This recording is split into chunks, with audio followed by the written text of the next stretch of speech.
Muy bien, hermanos, pues qué bien que hemos podido estar alabando y cantando al Señor y manifestando cada uno pues de manera sincera y honesta. Eso es lo que más nos edifica, no palabras bonitas que sabemos de memoria, sino pues realmente cómo se siente nuestro ser muchas veces, ¿no? También el martes recordábamos cómo los salmos, las personas que lo escribieron, inspirados por el Espíritu Santo, pues se presentaban ante Dios pues con lo que sentían, a veces confundidos, a veces incapaces de entender lo que el Señor hacía, pero también reconociéndole como Señor. Es lo que vamos a hacer en el día de... vamos a seguir haciendo en esta mañana. Así que hoy, siguiendo el Evangelio según San Juan, vamos a leer un pasaje en el capítulo 12 donde lo dejamos, que es la entrada del Señor Jesús en Jerusalén. Voy a bajar un poco esto.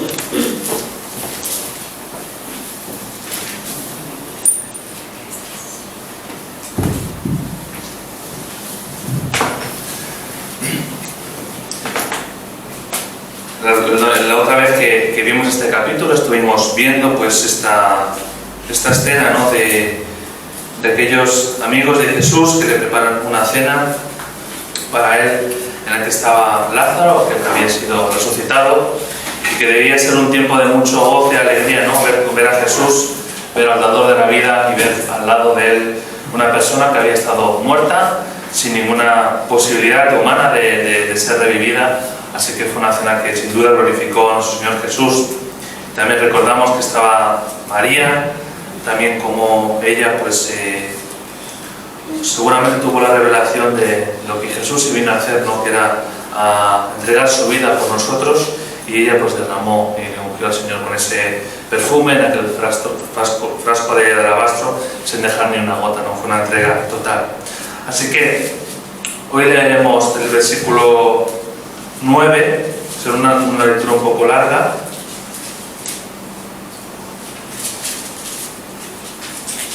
Del 9 hasta el final.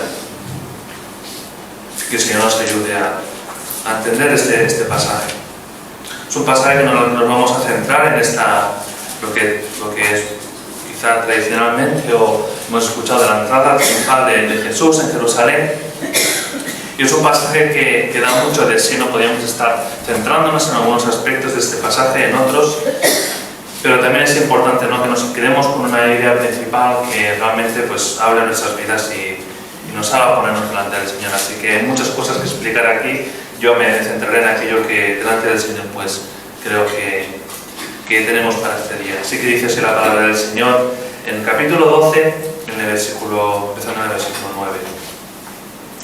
Dice que gran multitud de los judíos supieron entonces que Él estaba allí, y vinieron no solamente por causa de Jesús, sino también para ver a Lázaro, a quien había resucitado de los muertos. Pero los principales sacerdotes acordaron dar muerte también a Lázaro, porque a causa de él muchos de los judíos se apartaban y creían en Jesús. El siguiente día, grandes multitudes que habían venido a la fiesta, al oír que Jesús venía a Jerusalén, tomaron ramas de palmera y salieron a recibirle y clamaban: «Hosana, bendito el que viene en el nombre del Señor, el Rey de Israel». Y halló Jesús un asnillo y tomó sobre él, como está escrito, y montó sobre él, como está escrito: «No temas, hija de Sión, he aquí tu rey viene, montado sobre un pollino de asna». Y estas cosas no las entendieron sus discípulos al principio, pero cuando Jesús fue glorificado, entonces se acordaron de que estas cosas estaban escritas acerca de él y de que se las habían hecho. Y daba testimonio a la gente que estaba con él cuando llamó a Lázaro del sepulcro y le resucitó de los muertos, por lo cual también había venido la gente a recibirle, porque había oído que él había hecho esta señal. Pero los fariseos dijeron entre sí: «Ya veis que no conseguís nada, mirad, el mundo se va tras él». Había ciertos griegos entre los que habían subido a adorar a la fiesta. Estos pues se acercaron a Felipe, que era de Betsaida de Galilea, y le rogaron diciendo: «Señor, quisiéramos ver a Jesús». Felipe fue y se lo dijo a Andrés. Entonces Andrés y Felipe se lo dijeron a Jesús. Y Jesús les respondió diciendo: ha llegado la hora que el Hijo del Hombre sea glorificado. De cierto os digo, que si el grano de trigo no cae en la tierra y muere, queda solo. Pero si muere, lleva mucho fruto. El que ama su vida la perderá, y el que aborrece su vida en este mundo, para vida eterna la guardará. Si alguno me sirve, sígame, y donde yo estuviere, allí también estará mi servidor. Si alguno me sirviere, mi Padre le honrará. Ahora está turbada mi alma, ¿y qué diré? Padre, sálvame de esta hora. Mas para esto ha llegado esta hora. Padre, glorifica tu nombre. Entonces vino una voz del cielo: lo he glorificado y lo glorificaré otra vez. Y la multitud que estaba allí había oído la voz. Decía que había sido un trueno, otros decían: un ángel le ha hablado. Respondió Jesús y dijo: no ha venido esta voz por causa mía, sino por causa de vosotros. Ahora es el juicio de este mundo. Ahora el príncipe de este mundo será echado fuera. Y yo, si fuere levantado de la tierra, a todos atraeré a mí mismo. Y decía esto dando a entender qué muerte iba a morir. Le respondió a la gente: nosotros hemos oído de la ley, que el Cristo permanece para siempre. ¿Cómo pues dices tú que es necesario que el Hijo del Hombre sea levantado? ¿Quién es este Hijo del Hombre? Entonces Jesús les dijo: aún por un poco está la luz entre vosotros. Andad entre tanto que tenéis luz, para que no os sorprendan las tinieblas, porque el que anda en tinieblas no sabe a dónde va. Entre tanto que tenéis la luz, creed en la luz, para que seáis hijos de luz. Estas cosas habló Jesús y se fue y se ocultó de ellos. Pero a pesar que había hecho tantas señales delante de ellos, no creían en él. Para que se cumpliese la palabra del profeta Isaías, que dijo: Señor, ¿quién ha creído nuestro anuncio? ¿Y quién se ha revelado? ¿Quién se ha revelado del brazo? ¿Y a quién se ha revelado el brazo del Señor? Por esto no podían creer, porque también dijo Isaías: cegó los ojos de ellos y endureció su corazón, para que no vean con los ojos y entiendan con el corazón, y se conviertan y yo los sane. Isaías dijo esto cuando vio su gloria y habló acerca de él. Con todo esto, aún de los gobernantes, muchos creyeron en él, pero a causa de los fariseos no lo confesaban, para no ser expulsados de la sinagoga, porque amaban más la gloria de los hombres que la gloria de Dios. Jesús clamó y dijo: el que cree en mí, no cree en mí, sino en el que me envió. El que cree en mí no cree en mí, sino en el que me envió. Y el que me ve al que me envió. Yo, la luz, he venido al mundo, para que todo aquel que cree en mí no permanezca en tinieblas. Al que oye mis palabras y no las guarda, yo no le juzgo, porque no he venido a juzgar al mundo, sino a salvar al mundo. El que me rechaza y no recibe mis palabras, tiene quien le juzgue. La palabra que he hablado, ella le juzgará en el día postrero. Porque yo no he hablado por mi propia cuenta. El Padre que me envió, Él me dio mandamiento de lo que he de decir y de lo que he de hablar. Y sé que su mandamiento es vida eterna. Así pues, lo que yo hablo, lo hablo como el Padre me lo ha dicho. El Señor bendiga su palabra en sus corazones. Un pasaje tremendo, lleno de verdades totalmente trascendentales para este mundo y para nuestras vidas, ¿no? Tenemos que, como siempre, leemos un relato bíblico, es importante ponernos en contexto, en lo que estaba sucediendo en aquel tiempo, en aquel lugar, que nos ayudará también a sacar pues, más enseñanza del texto. Y aquí estamos en un momento. Sí que hemos leído los pasajes del 9 al 11, ¿no? Donde es una continuación del relato de la resurrección de Lázaro, y vemos que estos fariseos pues, seguían en las suyas, ¿no? Con la intención de que nadie se acercara a Jesús, pues ya no solamente querían matar a Jesús, sino que cogían a Lázaro y también lo querían matar, ¿no? Con ese corazón que tenían pues, de de ceguera y de ir contra el Señor, pues porque sí, ¿no? Porque iba en contra de los que ellos sabían, y en lugar pues de escuchar al verdadero Hijo de Dios, pues ellos querían seguir en sus 13, y así es la cabezonería del hombre, ¿no? Lázaro, ¿qué daño les había hecho? Realmente Jesús, pues bueno, Jesús sí que les confrontó, ¿no? Pero Lázaro simplemente lo único que hizo es vivir, morir, y el Señor le resucitó, pero simplemente por estar relacionado con un milagro del Señor, pues también iban contra él. Así que, pasado esto, vemos a un Jesús que, si bien en otras ocasiones se había metido en Jerusalén de una manera más sigilosa, incluso a veces evitando la confrontación, pero esta vez entra en Jerusalén totalmente en público, con muchísimas personas, ¿no? Como dice aquí, con multitudes. Y además en un contexto, en un tiempo en el que había tensión. Había tensión básicamente por dos frentes. Uno es que toda esa zona estaba bajo el Imperio Romano, y los romanos, ante toda autoridad que se proclamara rey o se proclamara cualquier otra cosa que pudiera poner en peligro su autoridad en aquel lugar, pues podía reaccionar de una manera violenta y poder haber todo este júbilo que había y clamando al Señor como rey, pues podría haberlo por la fuerza, pues haberlo acabado, ¿no? En una situación que quizá podíamos pensar, oye, pues quizá no era el momento para que Jesús de una manera pública entrara en Jerusalén, ¿no? Los romanos no aceptaban eso, aparte que leyendo un poco, no sé si conocéis un historiador que se llama Flavio Josefo, un historiador que estudió la historia en los tiempos del Señor y demás. Él habla que habían cientos de miles, cuando se celebraba la Pascua en Jerusalén, venían peregrinos de todo lugar, venían peregrinos de Israel, del extranjero, como los griegos que vemos aquí, se juntaban cientos de miles, puede más de 1 millón de personas.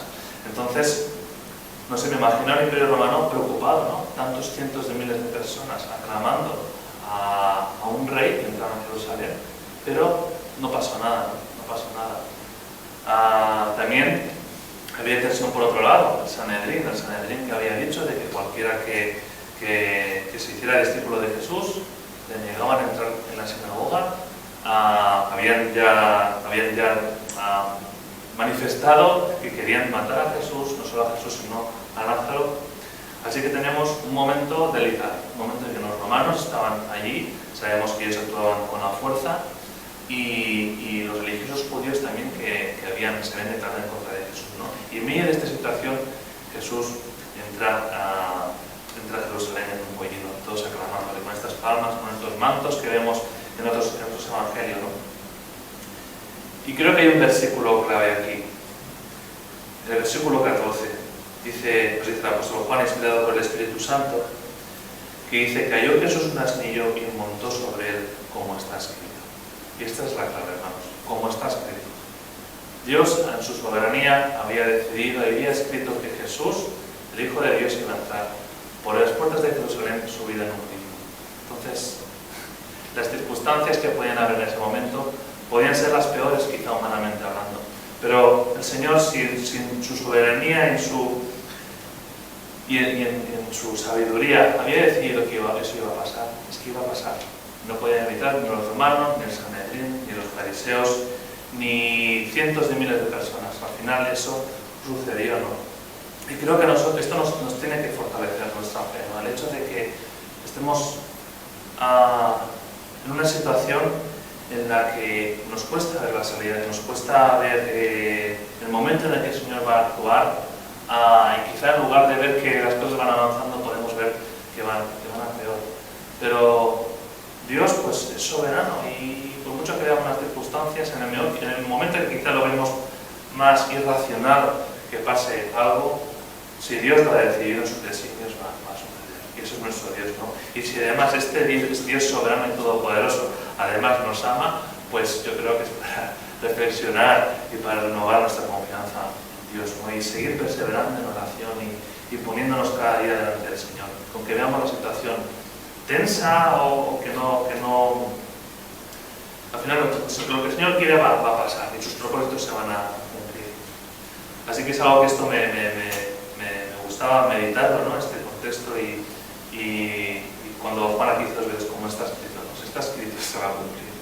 Y todo lo que en la palabra vemos que está escrito se va a cumplir. Muchas cosas se han cumplido ya, pero otras se van a cumplir y eso no quepa a nadie ninguna duda. Eso nos tiene que llenar de confianza y esperanza. Así que, como os decía, nos habla aquí de grandes multitudes, ¿no? Un montón de personas. Y me llamaba un poco la atención el hecho de que hablara en plural, ¿no? Grandes multitudes. No quiero centrarme mucho aquí porque es verdad que en otros evangelios habla de una gran multitud, o sea, el hecho de plural y singular en nombrar las multitudes creo que no es algo muy importante. Pero sí que es verdad que creo que no podemos meter a toda esa gran multitud en un mismo bloque. Toda esa gran multitud tenía un mismo corazón, mismas intenciones, no es así. Vemos en el pasaje que había griegos, había los judíos, estaban los fariseos, había mucha gente entre esa multitud, ¿no? Y me gustaría un poco que pudiéramos meditar sobre las diferentes personas que conformaban esa multitud. Vemos en el Evangelio de Lucas, en el pasaje paralelo, en Lucas 19, en el versículo 37, nos dice que toda la multitud de sus discípulos, significa aquí que había una parte de la multitud que eran sus discípulos, y no está hablando solamente de los 12 apóstoles, sino que de los discípulos de más personas que del corazón querían seguir a Jesús, dice que gozándose comenzó a alabar a Dios a grandes voces por todas las maravillas que habían visto. Y vemos aquí que estas personas no solamente alababan con la boca de una manera audible al Señor, sino que había una actitud de corazón, había un gozarse. Ese gozarse no es algo que se expresa con la boca, sino que es el cómo está mi corazón se está gozando. El corazón de los discípulos de Jesús estaba gozando, y es por eso que ellos alababan a Dios. Y aparte que no alababan a Dios de una manera ignorante, sino que había un motivo, las maravillas que habían visto. Y este grupo de personas pienso que estaban realmente clamando al Señor pues, de corazón y gozándose pues, de lo que no porque sí, se unieron a la multitud. Bueno, pues si ellos cantan, pues es un ambiente de fiesta, ¿no? Pues me uno a ellos y quizá no sé muy bien lo que esté haciendo. Ellos sabían lo que hacían, estaban gozosos y eran conscientes de por qué alababan a Dios, porque habían visto muchas maravillas por parte del Señor, ¿no? Y aún así sorprende, ¿no? Que entre los discípulos dice que en el versículo 16 que estas cosas no las entendieron sus discípulos al principio, ¿no? Pero bueno, ellos lo que sí que habían entendido eran las maravillas que el Señor había hecho y por eso le alababan, ¿no? Pero es un pasaje que a mí siempre me ha traído este versículo me ha traído mucha alegría, ¿no? Vamos a leer el versículo 16. Dice que los discípulos, estas cosas no las entendieron los discípulos al principio, pero cuando Jesús fue glorificado, entonces se acordaron de que estas cosas estaban escritas acerca de él y de que se las habían hecho, ¿no? ¿En dónde habían leído estos discípulos estas cosas? No tenían el Nuevo Testamento, no tenían los Evangelios. Ellos tenían los libros de los profetas, tenían el Antiguo Testamento, así que ellos las habían leído estas cosas ya. Y estaban sucediendo y no las entendían, ¿no? Pero eso no les privó a seguir alabando al Señor y a seguirle, ¿no? En el momento que el Señor tuvo con ellos, Dios se las reveló. ¿Qué quiere decir con esto? Que a veces podemos leer la Escritura y quizá no entender algunas cosas del todo, ¿no? O leerlas y a lo mejor en esos pasajes hay una profundidad y hay algo que ni siquiera nos percatamos en ese momento, ¿no? Y eso no nos tiene que desanimar, eso no nos tiene que bueno, es que a veces leo la palabra y es que no la entiendo o quizá no me dice nada. Bueno, tú sigue, que la palabra de Dios abunde en nuestros corazones, porque llegará un momento en el que el Señor, ¿te acuerdas aquello que leíste, me imagino, ¿no? A los discípulos reunidos, aquello que decía Isaías, aquello que decía tal, ¿os acordáis? Y lo que hizo el Señor, pasaba allí cuando el Señor estaba sucediendo lo que el Señor mismo profetizó, ¿no? Entonces la palabra de Dios abundaba en sus corazones y llegado el momento ellos pudieron entender esto, ¿no? Así que bueno, ¿no? Que aquí vemos también un ejemplo de la importancia que la palabra de Dios mora en nuestros corazones y cuando el Dios quiera, pues cuando lo necesitemos, Él nos la revelará y nos dirá pues, el significado, ¿no? Cuántas veces también en nuestro camino miramos hacia atrás y en el momento que estamos pasando una situación o no la entendemos o ni siquiera le damos la importancia de lo trascendental que está siendo en nuestra vida esa situación. Somos ignorantes en ese momento, ¿no? Pero llega un momento que el Señor te dice, ¿te acuerdas cuando estabas pasando por ello? O en esta situación que tú parecías que tú pensabas que a lo mejor que mi obra en ti estaba pausada, no sé. Y el Señor te lo demuestra, ¿no? Y le damos gloria cuando pasa eso. No nos llega nada de orgullo, ¿no? Todo es por su gracia y porque Él obra en nosotros, no hay ningún mérito en nosotros. Pero sí que pienso en este momento en que los discípulos se dieron cuenta de lo que estuvo pasando en este día. Ya estaba escrito por parte de los profetas. Así que vemos este grupo de la multitud, estos discípulos que se gozaban por lo que él estaba, las maravillas que él había hecho. Había también un grupo seguro, quizá el más numerable, que eran personas judías que no eran de Jerusalén, sino que eran de aldeanos de alrededor de Jerusalén, que venían como peregrinos a celebrar la Pascua. Y allí pues se encontraron con Jesús y le aclamaron.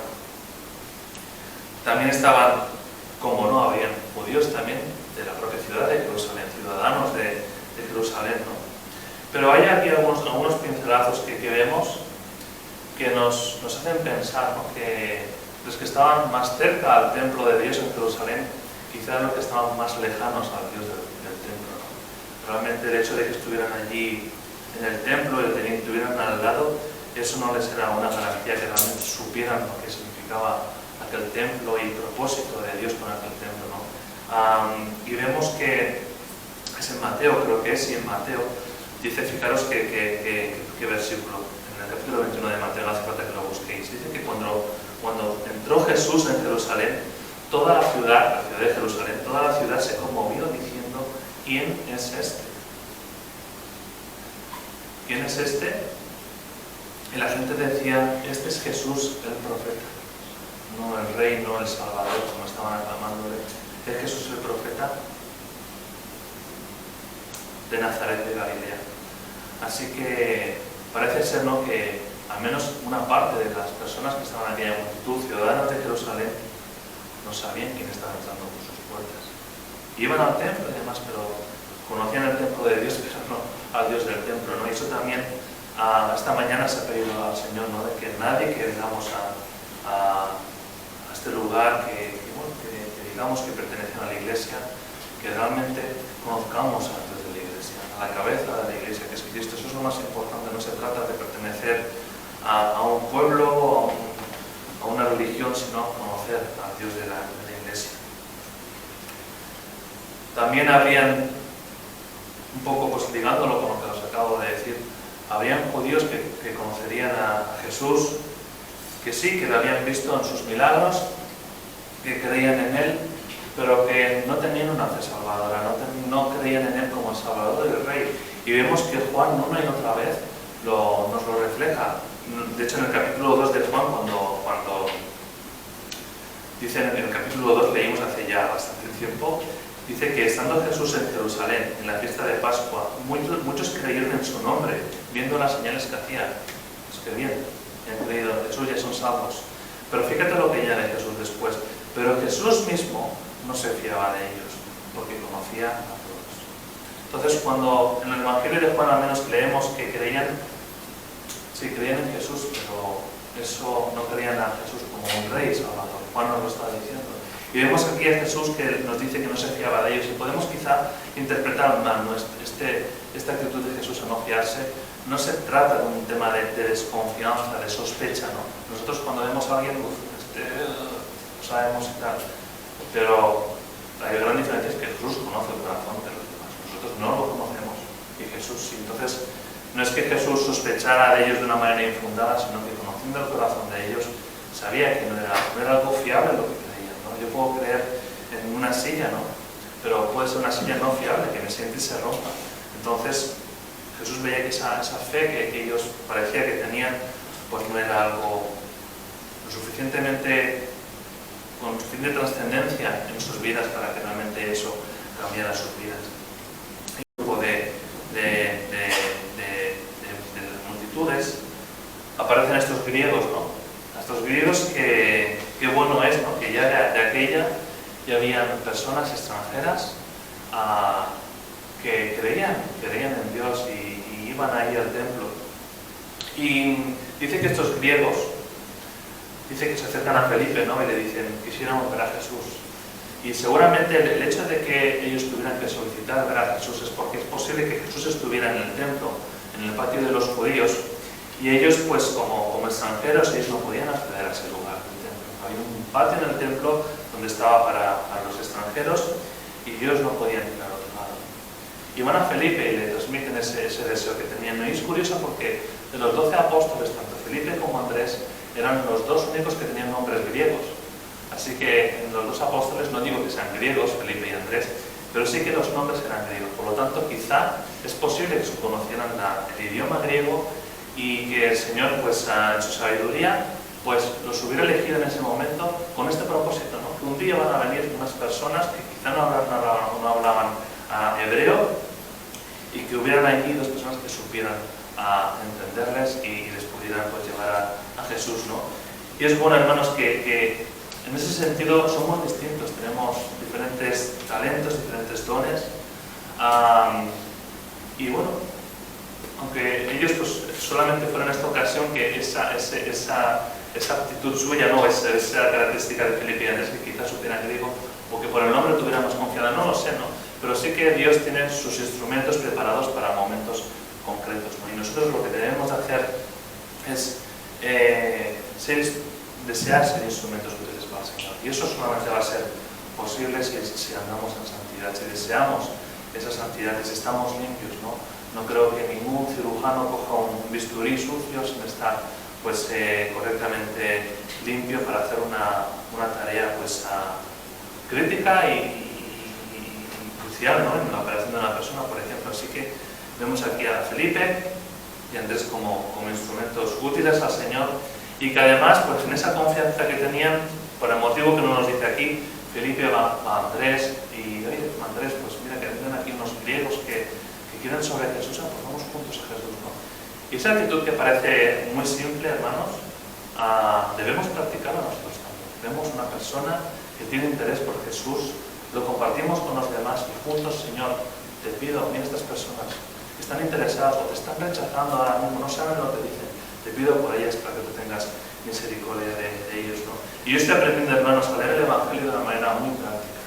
Muy práctica. Hay mucha profundidad en el Evangelio, pero también nos dice muchas cosas para nuestro día a día, para convivir juntos, para ver qué es lo que el Señor desea y cómo vivieron aquellos apóstoles, ¿no?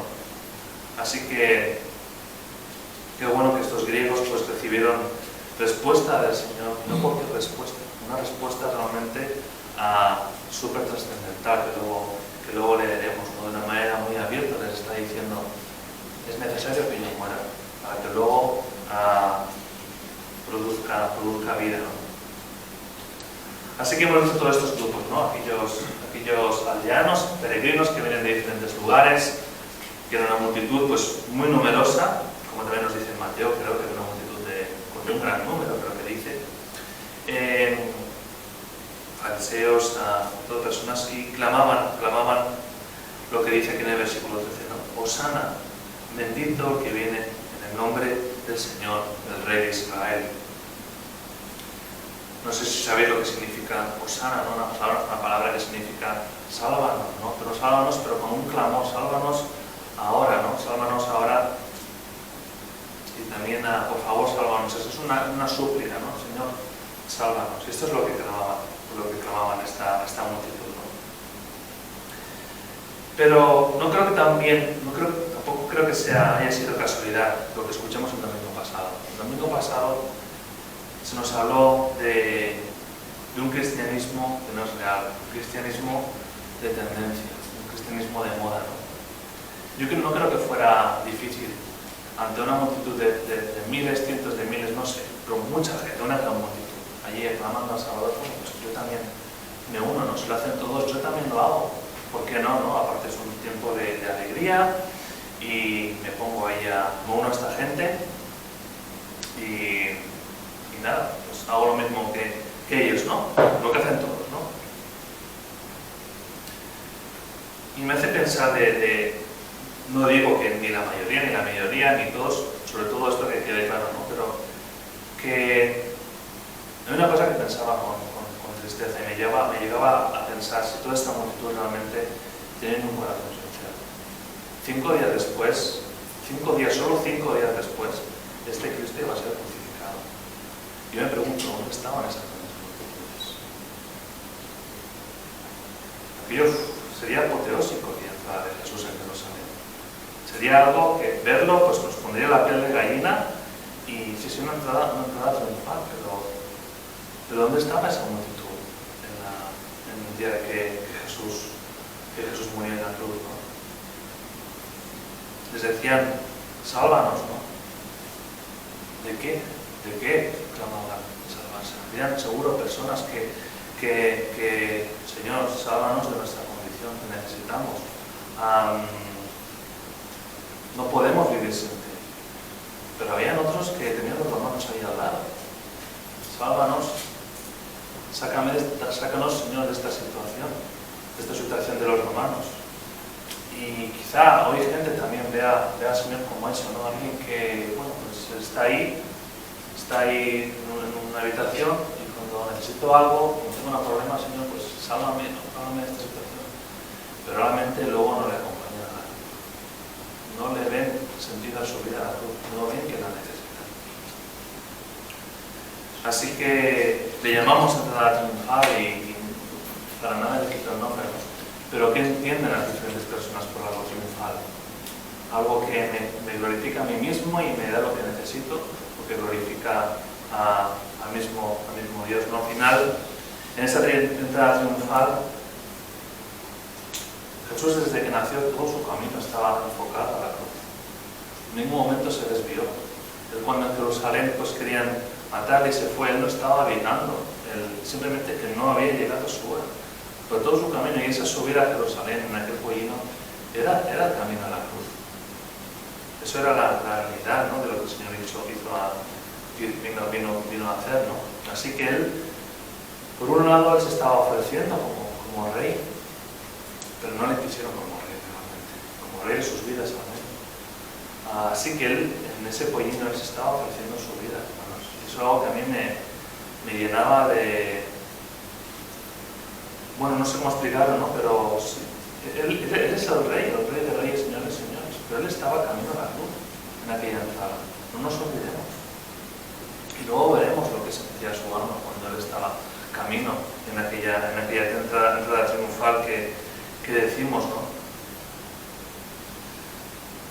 Y pensando en esto de que dónde estaba esta multitud que tanto la aclamaba el día que Cristo moría en la cruz, me iba a pensar quién estaba al pie de la cruz. Cuando Jesús fue vituperado, fue castigado por nuestro pecado, en toda aquella escena que debía ser horrible. ¿Quién estaba al pie de la cruz? Y es algo que me impactó mucho, el pensar y el ver en el propio Evangelio de Juan, si salimos del Evangelio de Juan, quién estaba allí. Quien estaba al pie de la cruz no era alguien que decía que yo amo mucho a Jesús y le voy a seguir hasta la muerte. Los que estaban al pie de la cruz, al menos con su boca, no era lo que más brillaba de ellos, ¿no? El que le siguió hasta la cruz fue, entre otras mujeres, fue el discípulo que una y otra vez nos repite en el Evangelio, hasta 5 veces, que el discípulo al que amaba a Jesús no dice, yo, Juan, hablando de él en tercera persona, yo soy el que más amó a Jesús, yo soy el que más amó a Jesús. Él nos repite y una y otra vez, yo soy aquel a quien ama a Jesús. Y vemos que este discípulo Juan es el que se recostó en el pecho del Señor Jesús en una última cena. La confianza que tenía Juan con Jesús era algo tremendísimo, pero nacía del amor, pero no tanto del amor. Juan no proclama el amor que tenía para Dios, que evidentemente lo tenía, se veían en su actitud y en sus hechos, pero él no lo tenía necesidad de escribirlo. Él una y otra vez nos dice en Juan 13:23, y uno de sus discípulos, al cual Jesús amaba, estaba recostado al lado de Jesús. Juan 19:26, cuando vio Jesús a su madre y al discípulo a quien él amaba, que estaba presente, dijo a su madre: mujer, he aquí tu hijo. Juan 20, versículo 2. Entonces corrió y fue a Simón Pedro y a otro discípulo, a aquel al que amaba Jesús. Se está refiriendo del mismo. Dice, es el Señor. Simón Pedro, cuando oyó que era el Señor, se ciñó en la ropa, pues había despojado de ella y se echó al mar. Juan 21:20. Volviéndose Pedro, vio que le seguía el discípulo a quien amaba Jesús. Y este es el último versículo que tenía anotado, ¿no? 5 versículos que Juan se refiere a sí mismo como aquel a quien Jesús amaba. Él no lo arreaba de la que quería de Jesús, porque eso es que amamos a Dios porque Él nos amó primero. Y no sé, descubrí esto de Juan también. Él fue el que estuvo al pie de la cruz.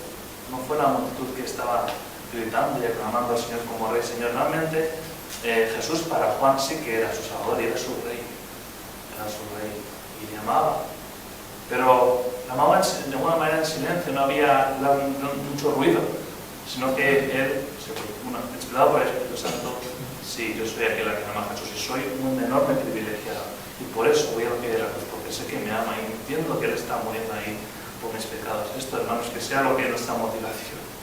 Que sea nuestra motivación. Realmente Juan era alguien que adoraba a Jesús en espíritu y en verdad, como Dios quiere, ¿no? En verdad, en espíritu y en verdad. Así que hemos visto cómo estaba esta gran multitud. Y el 27 es tremendo, ¿no? Este versículo nos dice, está el Señor Jesús hablando y dice: ahora está turbada mi alma. Vaya contraste, ¿no? Una entrada triunfal, todos aclamando al Rey, pidiéndole que salvación sana. Sin embargo, Jesús dice que estaba su alma turbada. Y aquí no había cero duda por parte del Señor. No había duda de lo que iba a hacer. Pero sí que es verdad que el sufrimiento que iba a tener que sufrir por amor a nosotros no era cualquier cosa. Y su alma estaba turbada, y mientras todos estaban allí, le habían aclamado hacia nada, él aquí nos deja escrito cómo estaba su corazón. Es que no sé cómo explicarlo, estamos hablando de Dios, hablando del Hijo de Dios, que expresa esto: está turbada mi alma. Yo no sé quién se percataría de toda esa multitud que Jesús estaba haciendo. María de Betania sí que seguro que sabía cómo Jesús estaba. Ella no sé si el día antes, no estoy seguro, sí, parece que sí, porque en el capítulo 12, bueno, no es lo importante, pero sí que hacía muy poco, máximo hacía 6 o 7 días, o un día, no lo sé. Pero María sí que había ungido al Señor, ella había entendido que Jesús iba a morir y que era necesario. Por eso Jesús dice que esta mujer la había ungido para su sepultura. Que en medio de toda esta multitud, pocos, yo creo que quizá pocos, se habían dado cuenta de realmente lo que Jesús había venido a hacer. Sí, había venido a reinar, pero no de la manera que ellos pensaban. Realmente Él había venido a entregar su vida y a reinar en nuestros corazones. Y lo que dice Jesús a aquellos griegos, que también de paso los discípulos también recibieron esa respuesta, ¿no? Es también la clave del Evangelio, ¿no? Nos dice en el versículo 24, en el versículo 23 podemos empezar. Y esto pues, lo responde Jesús a aquellos griegos que estaban buscándole. Y dice: ha llegado la hora para que el Hijo del Hombre sea glorificado. De cierto os digo, que si el grano de trigo no cae en la tierra y muere, queda solo, pero si muere, lleva mucho fruto. Yo pensaba, si Satanás le tentó a Jesús, si pues todos me adoraréis, yo te entregaré los reinos de este mundo, y sabemos esa parte, ¿no? Pero imaginaros que Jesús hubiera dejado coronar también por esta multitud. ¿Dónde estaríamos nosotros? Él iba a la cruz.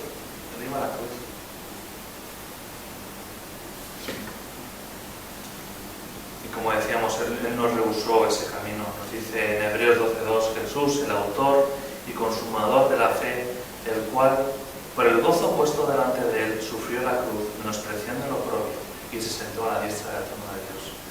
Qué versículo tan grande, ¿no?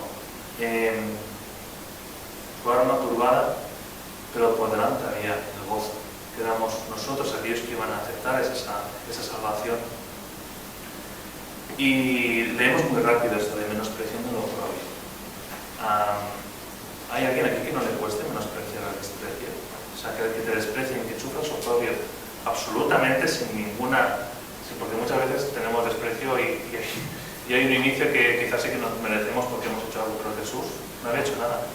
Pues recibir el desprecio que recibió Jesús, y él no menospreció eso, o sea, él lo tuvo en poco.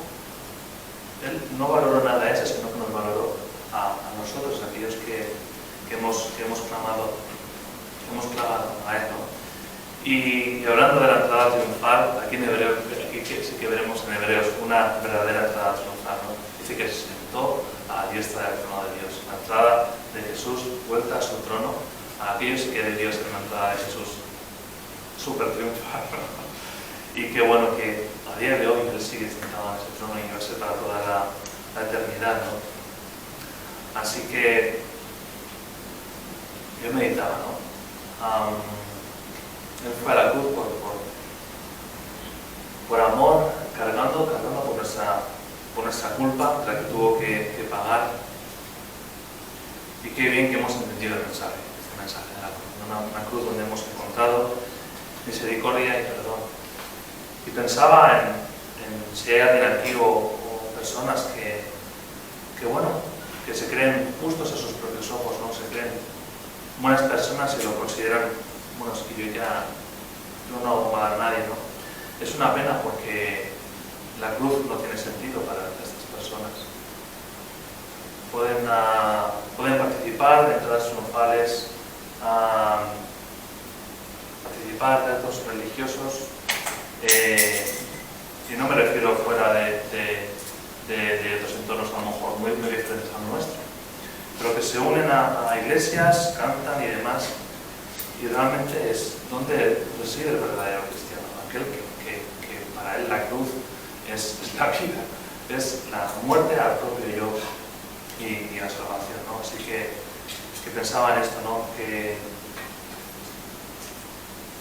no sé si todas aquellas personas, aquella multitud que clamaba al Señor si veían sentido de la cruz, y por eso no estaban al pie de la cruz, no le veían el por qué era necesario. Y nos dice, de hecho, había muchas personas allí en la multitud que no podían negar a Jesús, lo tenían delante, y hoy día tampoco se puede negar a Jesús como personaje histórico, y todo lo que hizo eso nadie lo puede negar. Entonces el tema es ese, la clave es esa, ¿no? El mensaje de la cruz. Y vemos en el versículo 44 de este versículo que Jesús clama, también en medio de toda esta situación que seguía de tensión, ¿no? Más después de lo que había pasado, él clama, él no lo dice esto en un grupo pequeño, sino que clama y dice: el que cree en mí no cree en mí, sino que en el que me envió, y el que me ve, ve al que me envió. Yo la luz he venido al mundo para que todo aquel que cree en mí no permanezca en ti. Y desde aquí Jesús está diciéndole al mundo: ¿quién es Él? Que me crea a mí, que crea al mismo Dios. Y está diciendo al mundo que está en tinieblas y que Él es la luz y que le necesitan. Y lo que viene ahora son versículos pues fulminantes, ¿no? Podemos verlos como fulminantes, como versículos llenos de esperanza. Dice que al que oye mis palabras y no las guarda, yo no le juzgo. Y esto lo tuve que leer despacio, ¿no? Al que oye mis palabras y no las guarda, yo no le juzgo. Está hablando Jesús. Porque no he venido a juzgar al mundo, sino a salvar al mundo. Para mí ha sido muy profundo este versículo, meditar en esto. ¿Qué hacemos nosotros con el mundo? El Señor nos ayude, porque dice que no ha venido a juzgar al mundo, en este tiempo, en el tiempo en el que estaba allí, su propósito era salvar al mundo. Nos dice la Escritura que la ira de Dios está sobre los que hacen iniquidad. Es una ira que está ahí, pero que no ha caído.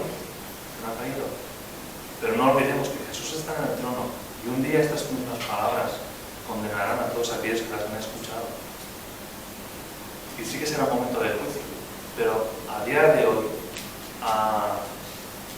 dice que no, Jesús no viene a juzgar al mundo, así que eso tiene que impactar en la manera en que nosotros hablamos del mundo. Y sé que eso se puede malinterpretar, pero es un versículo bastante sencillo. Nosotros le podemos dar vueltas y llevarlo por lo que no quiere decir el versículo, ¿no? Pero el propósito actual es que el mundo sea salvo por Jesús. Y Jesús deja las cosas claras, también dice: estas palabras que las habéis escuchado no tendréis excusa, pero ahora es tiempo de salvación.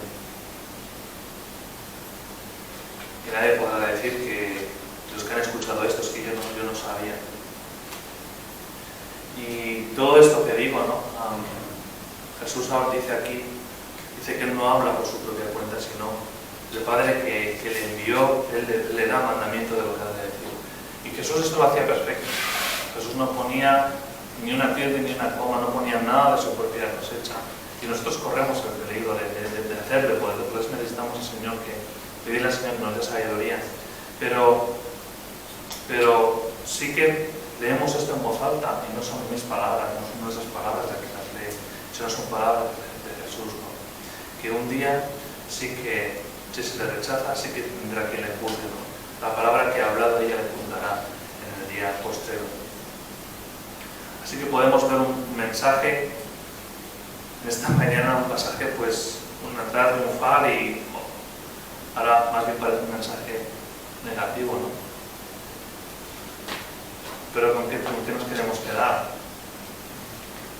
Al final, si realmente amamos al Señor y entendemos lo que vino a hacer, este amor de Jesús nos tiene que constreñir, nos tiene que llenar de esperanza. Eso es la verdad del mensaje del Evangelio.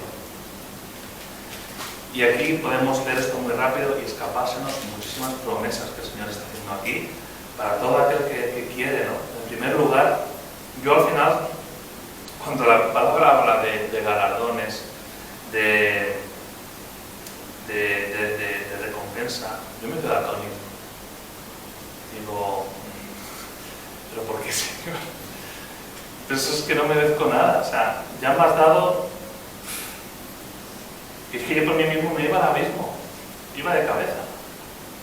Y cabezón, que aún creía que en mí no soy como el que tengo al lado. Y tú con paciencia, has utilizado a otras personas, has utilizado tu Espíritu Santo para salvarme de eso, has querido después llevarme a la gloria, y aún la Biblia nos habla de recompensas y galardones. Está ahí, está en la Escritura ahí, que el Señor nos ayuda a entenderlos porque no podemos menospreciarlos. Si Dios en su amor y en su soberanía, no lo puedo explicar, pero Él nos dice que galardones, cuidado con menospreciarlos, cuidado con tener una falsa humildad de decir, es que por un lado es verdad, es que yo no necesito los galardones, con lo que Dios me ha dado ya no necesito nada más, pero si Dios quiere hacerlo,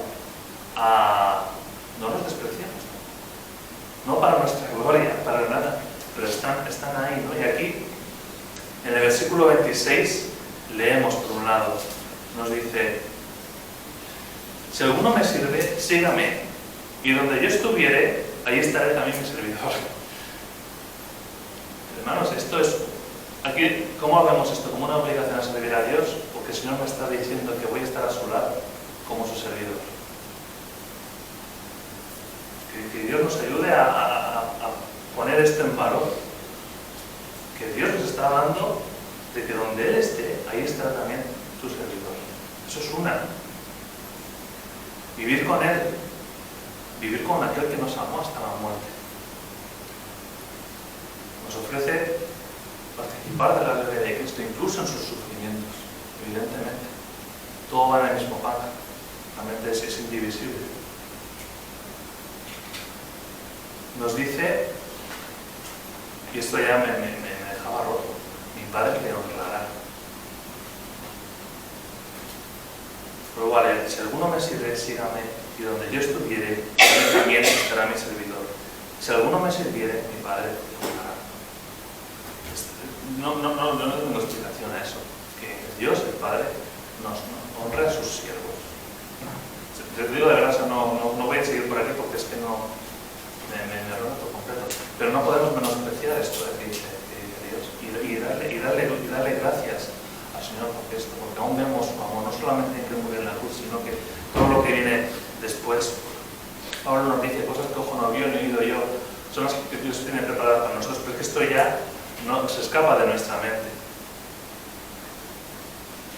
Y cuando habla aquí de la honra, ¿no? Las personas pueden honrar a otras personas y hacerles, pues, no, esto se ha hecho en honor a no igual. Pero la grandeza de la honra no viene por quien la recibe, sino por quien la da. No es lo mismo que venga alguien de la calle y honre a una persona por algo que ha hecho entenderme por cualquier cosa, que venga el rey de España a honrar a esa persona. Estamos hablando de Dios. Dios, el Padre, diciendo que va a honrar a sus siervos, ¿no? Nos promete también el Señor, si somos fieles, escuchar esas palabras, ¿no? De buen siervo y fiel, sobre poco ha sido Dios, sobre mucho te pondré. Así que es algo tremendo. Y que valoremos también otros pasajes tan preciosos como Gálatas 2:20, el Hijo de Dios, el cual me amó, está ahí hablando Pablo en primera persona, y que podamos hacer estas frases nuestras y lemas bíblicos. Cuidado con los hechos por personas, ¿no? Lemas bíblicos que pueden ser nuestra bandera. El Hijo de Dios, el cual me amó y se entregó a sí mismo por mí. Nadie le quita la vida, sino que se entrega por mí. Efesios 5:2, Cristo nos amó y se entregó a sí mismo por nosotros, ofrenda y sacrificio a Dios en olor fragante. Y todo, quien se dio a sí mismo por nosotros para redimirnos de toda iniquidad. 1 Timoteo 2:6, el cual se dio a sí mismo en rescate por todos. Por último, en Hebreos 9:14, Cristo, el cual mediante el Espíritu Eterno se ofreció a sí mismo sin mancha a Dios. Así que nos podamos renovar en la salvación tan grande que tenemos, hermanos. Pero que aquí la gente clamaba dos cosas, y este domingo pasado se nos recordó. Clamábamos a el bendito que viene en el nombre del Señor, el Rey de Israel, Salvador y Rey, Salvador y Señor. Así que ojalá que nadie aquí haya, pues, con esta actitud de personas que sí, que conocen a Jesús, que en un momento dado pues, se ponen eufóricos porque, bueno, este grupo de cristianos, ¿no? que cantan, pues yo me uno a ellos, ¿no? Pero realmente o lo dicen de boquilla, o que realmente en el momento de la verdad, en el momento de la cruz, pues no están allí, porque no le ven el sentido. Sí que ven a un Jesús como rey, pero un rey que a veces, incluso los creyentes también podemos quizá caer en esto, ¿no? En el hecho de que Jesús va a venir un día a reinar con justicia, amén. Dios va a reinar con justicia y va a acabar con toda la justicia que vemos en este mundo. Pero a lo mejor clamamos más fuerte esto de que Jesús sea el rey de mi vida. Jesús es el rey de mi vida, y que alguien sea el rey de tu vida significa que Él está sentado en el trono de tu corazón. Somos más, creo que clamamos más rápido, Señor, ven a este mundo a impartir justicia. Y amén, Él lo va a hacer. Él lo va a hacer y va a acabar con todo esto. Pero que podamos clamar de corazón también, como una parte de aquellos, no, bendito Señor, que seas el rey de mi vida, en todas las cosas, en todas las áreas de mi vida. Y aquello en lo que todavía intento retener, aquellas áreas de mi vida que intento retener, muéstramelo, porque si yo tomo el timón de mi vida, creo que más de una vez tenemos experiencias de realmente ir por caminos pues errados, sin un destino claro, y nosotros no podemos ser guías de nuestras vidas, ¿no? Quizá pues no seas no sé si habría uno de aquella multitud que dio la entrada a Jesús, que después gritara crucificaré, ¿no? Sería muy fuerte, pero podría ser.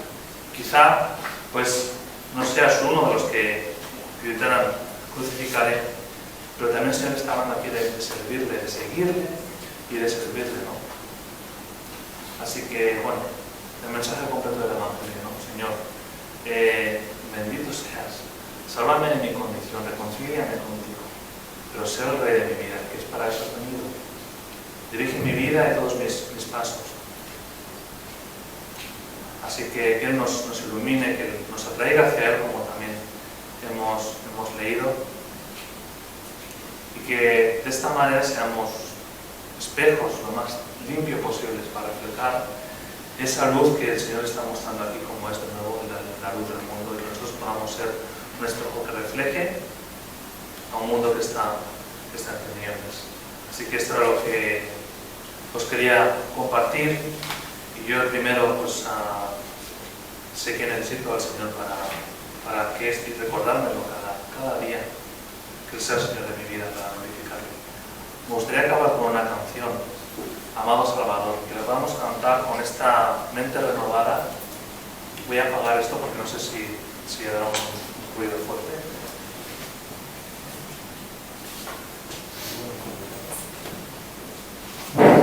Y que es una canción que era más consciente de que habla de Jesús como nuestro amado Salvador, pero también habla de Jesús como nuestro Rey, ¿no?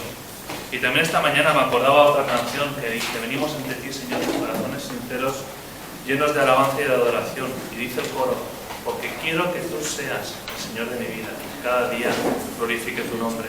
Entonces, quizá el Señor, pues yo soy un creyente en que el Señor nos trae los mensajes en el momento que más lo necesitamos, ¿no? El domingo pasado hablamos de Dios como Salvador, pero también como Rey, Señor, y hoy hemos leído este pasaje que nos habla también de Hosana, pero también como clamando a Jesús como Rey. Así que vamos a cantar este himno, y pediré a un hermano o hermana que pueda dar gracias al Señor y que obre en nuestras vidas, a alguien que no haya participado por la mañana.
Bendito seas, Padre, en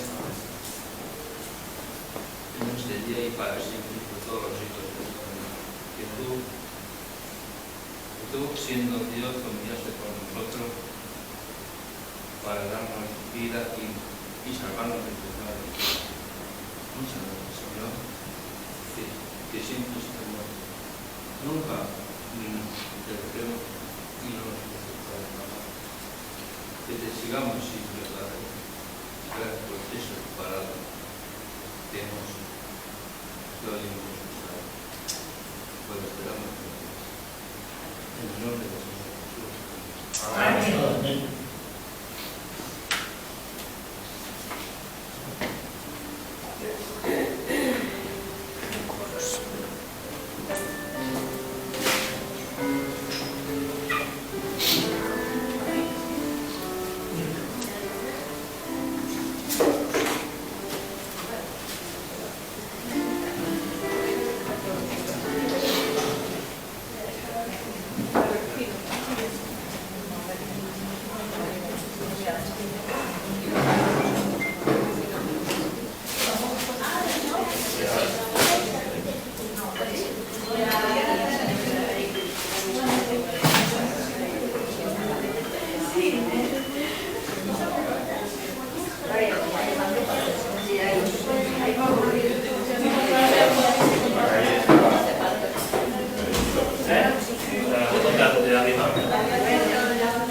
¿Cuál? ¿El M o el...? A ver, ¿está encendida la pantalla?